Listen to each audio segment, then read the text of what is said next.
Welcome to the Human Capital Innovations Podcast, your go-to source for personal, professional, and organizational growth and development.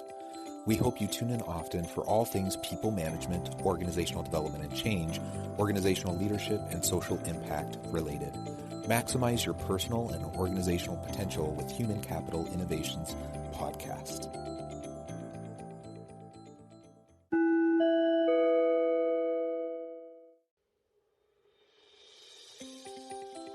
Welcome to the Human Capital Innovations Podcast. In this HCI podcast episode, I talk with Kevin Eikenberry about leadership, teamwork, and the remote hybrid organization.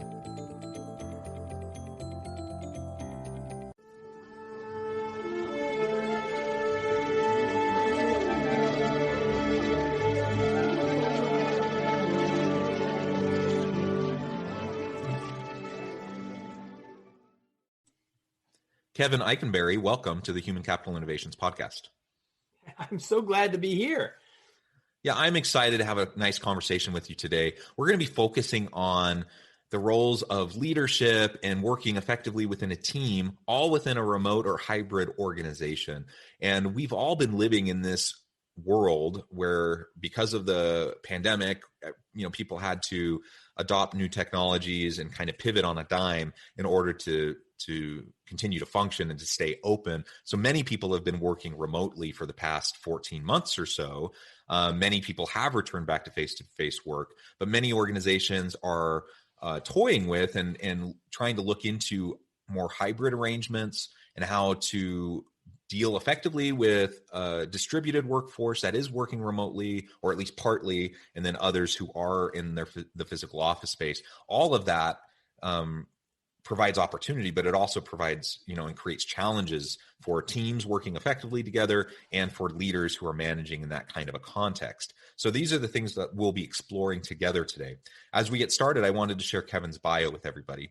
Kevin Eikenberry is a world-renowned leadership expert, a two-time best-selling author, speaker, consultant, trainer, coach, leader, learner, husband, and father, not necessarily in that order. Kevin is the Chief Potential Officer, the Kevin Eikenberry Group, a leadership and learning consulting company that has been helping organizations, teams, and individuals reach their potential since 1993. Kevin's specialties include leadership teams and teamwork, organizational culture, facilitating change, organizational learning, and more. Kevin's new book, The Long Distance Teammate, was released in January of 2021, and his book, The Long Distance Leader, was released in 2018. Kevin has a hybrid team and can help you determine what a hybrid team looks like for them and how to lead. Kevin, a tremendous background. I'm super excited to talk with you about this topic. Before we dive on in, anything else you would like to share by way of background or personal context? Yeah, two things. First, thank you again for having me. Second, those last two books that you mentioned, The Long Distance Teammate and The Long Distance Leader, co-authored by Wayne Turmel. So I want to make sure we got that in there. And I'm excited to be here.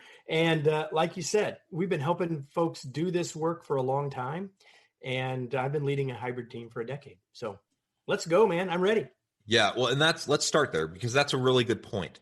Now, certainly there's been more attention to distributed workforce, remote workers, virtual workers, and hybrid teams. There's been more focus on that this past year due to the pandemic.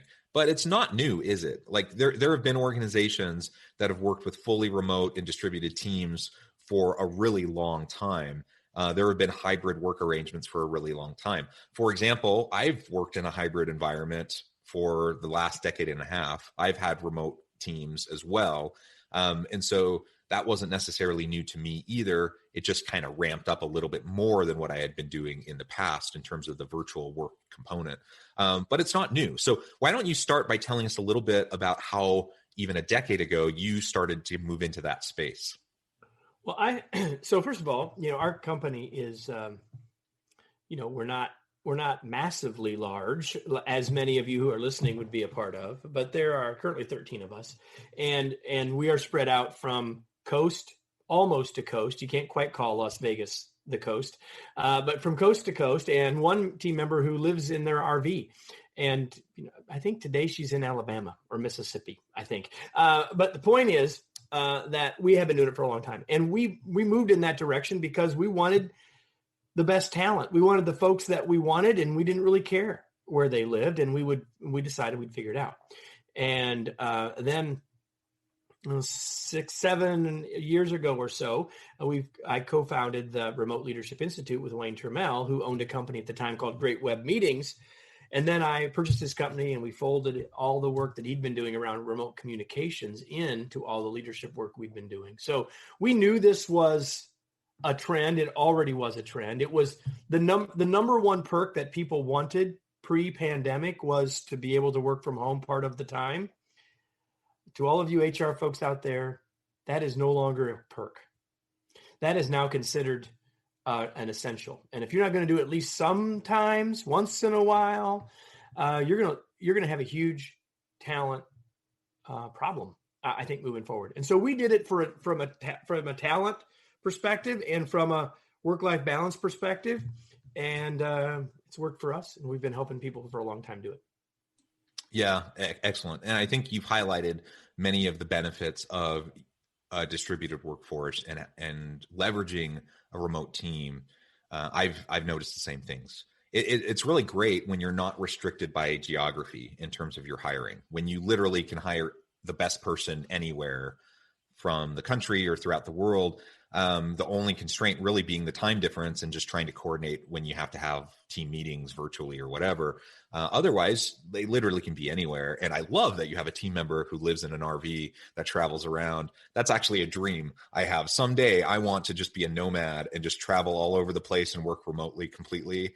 But I have 6 kids and they're all in school. So that's not going to happen today, but maybe. Well, you just need a very large RV, Jonathan. So I can connect you with Angie at any time and you can have that conversation. But here's how what worked. She came to me. She and her husband had bought an RV a year or so before that and started using it and doing this and that. And then she told me they were going to buy a different one. And I thought, great, awesome for you. And then she came to me and said, in like September, and said in September of 19, and said, Mike's going to quit his job and we're going to go on the road working from the RV. I've already thought of these questions: time zone, broadband, blah, blah, blah. I'm assuming that's going to be okay, right? I mean, so she didn't even really, she really begged forgiveness more than asked for permission. But on the other hand, if, you wrote a book called The Long Distance Leader, pretty hard to say no. And it's worked out just great. And it's given me a great story to tell. But I want to go back to something else you said earlier. Being able to cast the wider talent net is great. It's also a bit daunting. So there's pluses and minuses when we're in acquisition mode, right? But I'll say this to organizations out there, and that is that here's the other big thing about this. You've got lots of folks who you've lost in the past because their spouse took a job in another state. You don't have to lose them now, right? Your folks, it's not just who we can get up front, although you're exactly right, Jonathan. It's also who we can keep, because where they choose to live shouldn't matter very much. That's a really good point. Or at all. Yeah, that's a really, really good point. And, so much of the flow of life, there's just different life stages. And when you're a person, maybe you're hired out of college, you're learning, you're growing within the organization. If you're of value to that organization, chances are you're only going to stick around in that job for a couple years. And especially millennials, Gen Z workers, they are known for jumping organizations. There's multiple reasons for that, but a big reason for that is simply because they don't want to be tied down. They don't want to be locked into one place. And so, they do want career mobility. They want the ability and the opportunities to move up and advance. And that sometimes necessitates moving organizations. But there's just also the ebbs and flows of work life and life stage. And, are you settling down because you got kids who are in school, or are you single and carefree and just wanting to go explore the world? Like all these things, they don't need to be a constraint on your ability to hire and retain really great people. If they're of value to your organization, then by all means, give them some flexibility and keep them. and they'll even be more grateful to you for that flexibility. It becomes a huge benefit. There's been lots of studies on this. People are willing, not that we should try to get away with paying people as little as possible, but people are willing to take quite a bit less pay when they have more autonomy, more flexibility, and when they have the opportunity to work remotely, at least to some extent. 2 points there. One is for those of you that are closer to my age than Jonathan's age, and you're saying, oh, well, but those millennials and Gen Zers, whatever, by 2025, 64% of the workforce. So it's fast becoming the majority and not something that maybe you can sort of say yes, but about. That's the first thing. And the second thing is that, if we're willing to think about that flexibility, it doesn't just have to be about geography, because you may have had a team that in the past was, when we had to send everybody home because your governor said you needed to, right? Everyone was in the same zip code, let's just say. But in the future, they might be in a different area code. But here's the other thing. The other thing that people want in flexibility is not just location. They may want time flexibility. So we're going to need to continue to think more about 4-10 work schedules and people taking off 3 hours in the middle of the day, or wanting to start earlier or wanting to end later. All of those things, I think, for us to be the most effective as organizations and as HR professionals, is that we need to think about the flexibility, not just of location and geography, but of time of day. And so you might have had everybody, around Metro Indianapolis, if you were me, but you might still have people as if you were in 2 or 3 different time zones based on that flexibility. So don't just think about, they want to work from home, they want to be able to move, but also the flexibility and the autonomy to pick the times of day. If their job isn't, answering the phone, if their job isn't on a chat line, if their job isn't managing the social media or from around the world, then quite honestly, time of day ought to be on the table. We ought to at least be looking at it. I don't know, Jonathan, I don't know what your specific work scenario is, but I'd say we need to look at that carefully about the options that we can provide to people there too as well. Yeah, you make several really good points there. And it actually addresses one of the common concerns about a distributed workforce in a virtual team, and that is these time zone differences. The reality is, if we can talk to our people, have open dialogue about when and where they want to work. Now, of course, if you're customer facing, there's going to be some constraints. But if you're not in a customer facing kind of a role, then the time constraints really are around periodically. We do need to have team meetings. We do have to have check-ins. We do have to have collaboration sessions and those sorts of things. And so there has to be coordination. But yeah, I mean, if someone is willing, if they want that 3-hour break in the middle of the day and they're willing to start working at 5 a.m. or working later into the night, all of a sudden those time difference changes start to erode, right? Because now you have people who are more flexible at different times of the day to do their work. And if the organization leadership isn't expecting someone to jump on a 5 a.m. call and then work through 8 p.m. at night, then it can work out.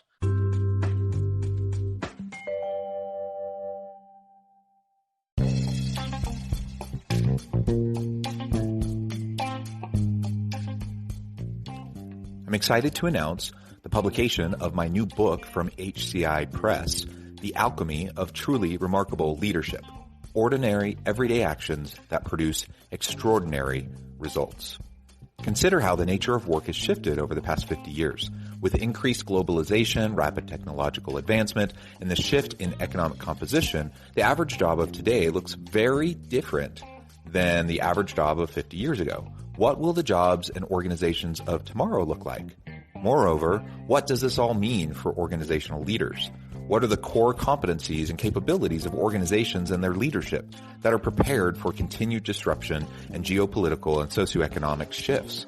Regardless of what the future holds, increasingly, leaders need to be socially minded, data-driven, decisive, champions of talent, and disruptors of the traditional notions of leadership, teams, organizations, and work.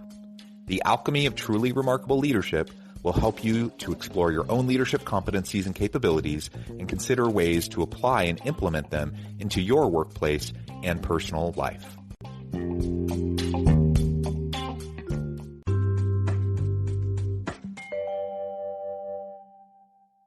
First of all, there is the systemic nature of the fact that people are in different time zones or are now working a different schedule, right?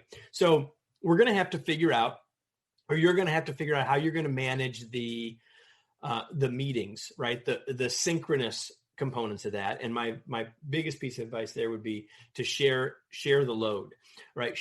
Don't always pick the same time of day. Sometimes pick. So I have meetings sometimes with Wayne, my co-author and co-founder of the Remote Leadership Institute, who's in Las Vegas now. Was in Chicago when we started working together. But sometimes we'll have meetings early in the morning for him. Sometimes we'll have meetings in the evening for me. And so it's just about sort of sharing the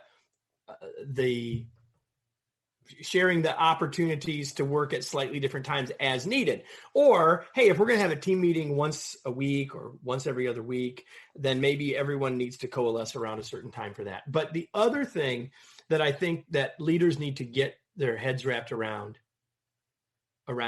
the distributed times is that too many leaders are still focusing on activity and not on accomplishment. Absolutely. Not about what's someone doing right now. The question is, are they getting their work done?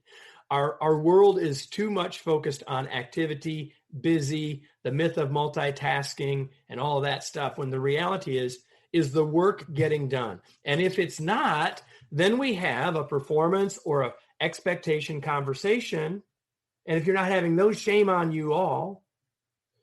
But it's not about busy. It's not about activity. It's about accomplishment. And if we get that clear for us and with our folks, we'll help them be more successful. And we'll start to help to deal with the challenges of work-life balance that are really, really blurry right now.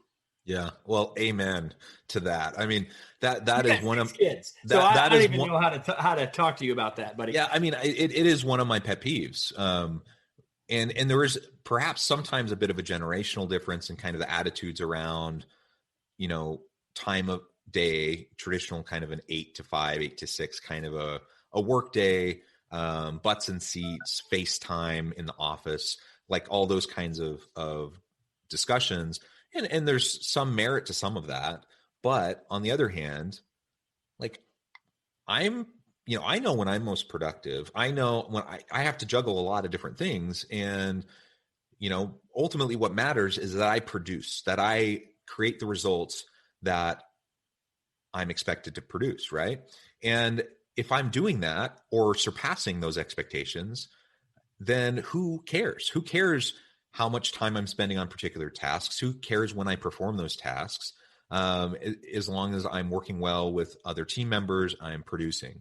And I think that is a mindset shift for a lot of people. I'm a university professor and I do the consulting work, but at the university, I find that there's really kind of an old school mentality that even though professors tend to have a lot of flexibility, there's this idea that you need to have appropriate amounts of face time. Like you need to be in the office. You need not just office hours, but like if someone's just randomly walking down the hall and they don't see you sitting in your office, then there's something wrong and you're clearly not doing your job. That's a silly notion, but that's a notion that that continues. And I'm hoping that this kind of I hope the pandemic and the push towards more virtual and remote work has caused a bit of a reset on that, challenging the assumptions that people have had around those sorts of ideas about butts and seats, FaceTime, and those sorts of things. So amen to what you just said. So that's what I want put one asterisk on what you just said. And yes, really to all of that. And I also hope that this will cure some folks of the butts and seats, are you at work? What are you doing right now thing, worrying about whether they're eating bonbons or checking their, doing their laundry or whatever. I hope that this will solve some of that. I am generally an extraordinarily positive person. But but I work with lots of leaders, and I think there's some that just can't wait to get back. And so I do think we will have shifted that, but we haven't obliterated it. That's the first thing I'll say. And the second thing I'll say is this: I agree with everything that you were saying about as long as I'm getting my work done, as long as I'm doing all that. There's a point though that we got to make sure we're clear on. And I know that I'm sure you will agree with me, but taken to the nth degree, what you said is a potential problem. And here's the thing. Sort of two parts. The first part is if you ask people, and I've done this in the last several months, a lot, ask people, so what do you do for a living? And I occasionally get, well, I work from home. In 2019 or 2018, when I asked people what they did for a living, I don't ever remember hearing I worked in an office. Here's the thing.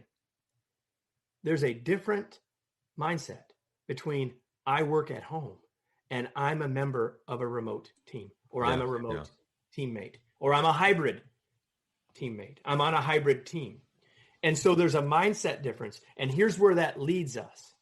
It leads us to people thinking that my job equals my work, which it rarely does.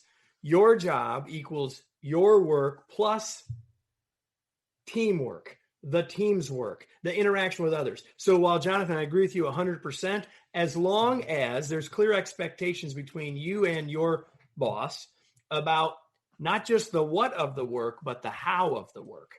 Like who needs to be involved, and is your work more than just your task list, but also interacting with others and all of that other stuff. You're nodding your head. You agree with me, but taken to the nth degree, what you said alone could lead to this very insular, individual silo focus that we've also got to be very aware of in this. Yeah, well, that's a great point. Thank you for adding that context, because I do agree with you. We don't want siloed approaches. We want integration. We want people working together in teams. There are aspects of our jobs that we do independently, but there are lots. I mean, most jobs have aspects where you have to be able to work cooperatively and collaboratively with other people. And absolutely, to your point, a danger, if you take what I had first said to the nth degree, is that you now have a distributed team that's essentially not a team. It's just a bunch of independent contractors that are all working for the organization. And I suppose in certain scenarios, maybe that works out fine. But most of the time when we're talking about distributed teams, we're talking about actual teams, actual groups of people that come together to produce products and services to add value to the market, not individual contractors, right? Well, yeah. So like there's two kinds of teams, and we all like to think about the one kind, the interdependent team, right? Which is the basketball team, the soccer team, the hockey team, where everyone, except for maybe a goalie, everyone has to be able to do all the stuff. Some people are better at some things, but there's a whole lot more interdependence. The other sort of independent contractor mode is like, a wrestling team. We're all in the same thing, but we're all literally doing our own very specific thing. Wrestling team, track and field team, right? And that's not what most of us want or need. And we've moved there unknowingly in many cases in the last year plus in the pandemic as people, because the psychology of looking at the same four walls every day and not leaving those. And oh, by the way, they're just down the hall from where you sleep, right? Or maybe in the same room as where you sleep. But when you're looking at those same four walls, then the work very quickly becomes what I have to do today, and not I'm a part of something bigger, doing something more meaningful than just my list. Yeah. Great clarification. So I think, as we approach the end of our time together today, perhaps do you have some tips for listeners who are leading, and trying to deal with the complexity of remote or hybrid teams? A few tips on what they can be doing to manage that kind of a team a little bit more effectively. Yeah, the first thing I would say is don't forget everything you already knew about leadership, like from a year, before a year ago. So we said in the long distance leader that think leadership first, location second. So in other words, don't forget what you already knew. But the location part, the nuances, let me give you two or three things real quickly. The first one is everything must be more intentional. If you're going to move into a hybrid world, or have already moved there, and that can look very different depending on what your scenario is.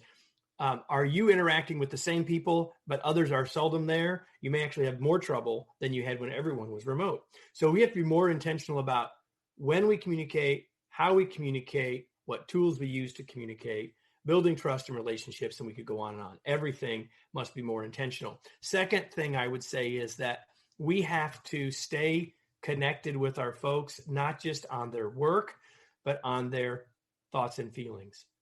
Do you know how your folks are really doing? Are you ever talking about more than just the work and the weather? If you're just transacting business and not having interactions, if it hasn't already caused you problems somewhere that you're not connecting to this, it will. So be more intentional, be more empathetic and interactive. We'll hook those two things together. And then the last thing I would say is that whether they can see you or not, you're still a role model. So if you want, Gandhi told us, be the change you want to see in the world. And so they're watching you, even if it's on Zoom. They're watching you, even if it's in the Teams channel or the Slack channel. And so know that everything you do matters in terms of moving people in the direction that you want them to be moving to create the results that you want to create. Perfect, Kevin. And I agree with all those points. I think too often we talk about this being this new situation, when in reality, much of leadership, those lessons that we've learned throughout our careers, they're the same. It's just a slightly different context. And that applies anytime we move organizations or industries or sectors, right? There's always new context. And so let's not forget what we already know. Let's listen to our people. Let's communicate effectively. Let's be deliberate in how we communicate with them. And if we do those things, I think we'll be able to learn within the new context what's going to work for our people. Well, Kevin, it has been a real pleasure talking with you today. Before we close, I did want to give you a chance to share with listeners how they can get connected with you, find out more about your business as well as your books, and then give us the final word on the topic. So I'll give people 3 places they can go. First of all, thanks for talking about the new book, The Long Distance Teammate. You can learn more by going to longdistanceteammate.com and even get a sample chapter there. You can always reach out to me on LinkedIn and follow me there. I'm a LinkedIn instructor and pretty active there. So if there's anything I can do to help, just reach out there and say, hey, I heard you with Jonathan, and I'd love to ask a question or be connected with you. I'd love to have you do that. And lastly, we're just about ready to release a brand new website called thefutureofwork.biz, which is going to be all about resources to help us all in this next few months, in this, what I'm calling a moment that matters, far more than most realize, about how it's going to change our businesses, change our teams, and all of that. So I'll leave you with this final word, along with thanks. I'll leave you with, take some action on what you heard today, whether it's something Jonathan said or I said. If you don't take some action, you're not going to get more effective. You're not going to be more confident. You're not going to be more comfortable, and neither will your team. Perfect. Thank you, Kevin. It has been a pleasure. I encourage listeners to reach out, get connected, find out more about what Kevin and his team can do for you. Check out his books. And as always, I hope everyone can stay healthy and safe, that you can find meaning and purpose at work each and every day. And I hope you all have a great week.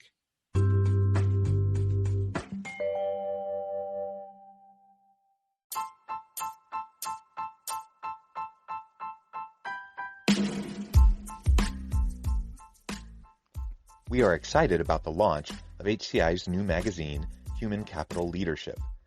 Human Capital Leadership is a free, interactive e-magazine designed to help individuals, leaders, and organizations find innovative approaches to maximize their human capital potential. We will be publishing issues quarterly in August, November, February, and May. Check out the first issue and let us know what you think.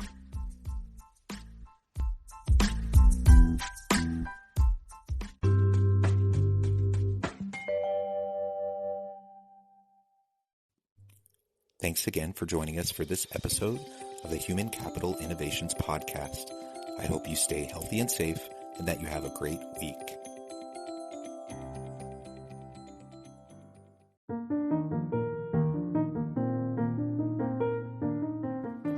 Check out our new weekly LinkedIn newsletter, Alchemizing Human Capital, exploring industry trends via original research and interviews with executives and thought leaders from across the globe. We look forward to having you join us.